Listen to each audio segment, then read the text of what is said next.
American president Donald Trump ഏർപ്പെടുത്തിയ അമിതമായ വ്യാപാര നികുതികൾ റദ്ദാക്കിക്കൊണ്ടുള്ള സുപ്രീം കോടതിയുടെ ചരിത്രപരമായ വിധി വരുമ്പോൾ അതിന് പിന്നിൽ തിളങ്ങി നിൽക്കുന്നത് ഇന്ത്യൻ വംശജനായ അഭിഭാഷകൻ നീൽ കത്യാലാണ്. 1977 international emergency economics powers act ഉപയോഗിച്ച് ട്രംപ് ഏർപ്പെടുത്തിയ നികുതികൾ ഭരണഘടനാ വിരുദ്ധം ആണെന്നായിരുന്നു കത്യാൽ സുപ്രീം കോടതിയിൽ വാദിച്ചത്. അമേരിക്കയിൽ നികുതി ചുമത്താൻ കോൺഗ്രസിന്, അതായത് പാർലമെന്റിന് മാത്രമേ അധികാരമുള്ളൂ എന്നും പ്രസിഡന്റിന് ആ അധികാരമില്ല എന്നതുമായിരുന്നു അദ്ദേഹത്തിന്റെ പ്രധാന വാദം. 6 ജസ്റ്റിസുമാരുടെ പിന്തുണയോടെ സുപ്രീം കോടതി ഈ വാദം അംഗീകരിക്കുകയും ചെയ്തു. പ്രസിഡന്റുമാർ ശക്തരാണെങ്കിലും ഭരണഘടനയാണ് അതിനേക്കാൾ ശക്തമെന്ന് കോടതി വിധിക്കുകയും ചെയ്തു. ചിക്കാഗോയിൽ കുടിയേറിയ ഇന്ത്യൻ ദമ്പതികളുടെ മകനാണ് നീൽ കത്യാൽ. യേൽ ലോ സ്കൂളിൽ നിന്ന് ബിരുദം നേടിയ അദ്ദേഹം ബരാക് ഒബാമയുടെ കാലത്ത് ആക്ടിംഗ് സോളിസിറ്റർ ജനറലായി സേവനം ചെയ്തിട്ടുമുണ്ട്. സുപ്രീം കോടതിയിൽ 50-ൽ കൂടുതൽ കേസുകൾ വാദിച്ച അദ്ദേഹം അമേരിക്കയിലെ ന്യൂനപക്ഷ അഭിഭാഷകർക്കിടയിൽ റെക്കോർഡ് സൃഷ്ടിച്ചിട്ടുണ്ട്. കുപ്രസിദ്ധമായ ജോർജ് ഫ്ലോയിഡ് വധക്കേസിൽ സ്പെഷ്യൽ പ്രോസിക്യൂട്ടറായിരുന്നു നീൽ കത്യാൽ. കോവിഡ് വ്യാപനത്തിന്റെ സമയത്ത് നിരവധി രാജ്യങ്ങളിൽ പ്രതിഷേധമുയർത്തിയ കൊലപാതകമായിരുന്നു ജോർജ് ഫ്ലോയിഡിന്റേത്.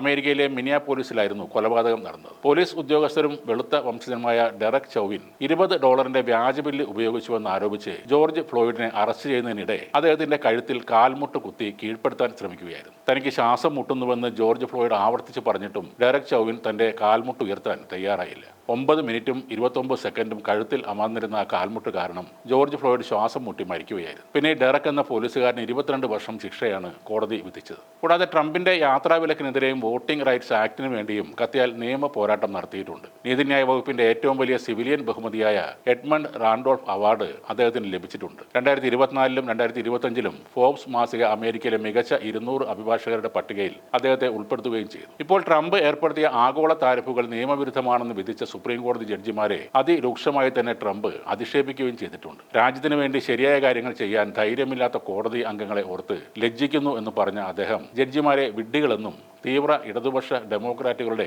വളർത്ത് പട്ടികളെന്നും അധിക്ഷേപിച്ചു. എന്നാൽ ട്രംപിന്റെ താരിഫ് തീരുമാനത്തെ അംഗീകരിച്ച് 3 ജഡ്ജിമാരുടെ പേരെടുത്ത് പ്രശംസിച്ചാണ് ട്രംപ് സംസാരിച്ചത്. തോസ്, അലിറ്റോ, കവനോ എന്നിവരുടെ ധീരതയെയും അറിവിനെയും ഞാൻ അഭിനന്ദിക്കുന്നു. എന്നാൽ ഈ വിധിയെ വിദേശ താൽപര്യങ്ങൾ സ്വാധീനിച്ചു എന്നും ട്രംപ് പറയുന്നു. ആദ്യ തവണ പ്രസിഡന്റായിരുന്നപ്പോൾ ഡൊണാൾഡ് ട്രംപ് നാമനിർദ്ദേശം ചെയ്ത 2 സുപ്രീം കോടതി ജഡ്ജിമാരും ഈ കേസിൽ പ്രസിഡന്റിന്റെ തീരുമാനത്തിന് എതിരെയാണ് നിലപാടെടുത്തത്. ഈ സുപ്രധാന കേസ് വാദിക്കാൻ നീൽ കത്യാലിനെ തെരഞ്ഞെടുത്തത് വാദികളുടെ അഭിഭാഷകർക്കിടയിൽ ഒരു കോയിൻ ടോസ് ചെയ്ത ശേഷമാണെന്നും ബ്ലൂംബെർഗ് റിപ്പോർട്ട് ചെയ്തു.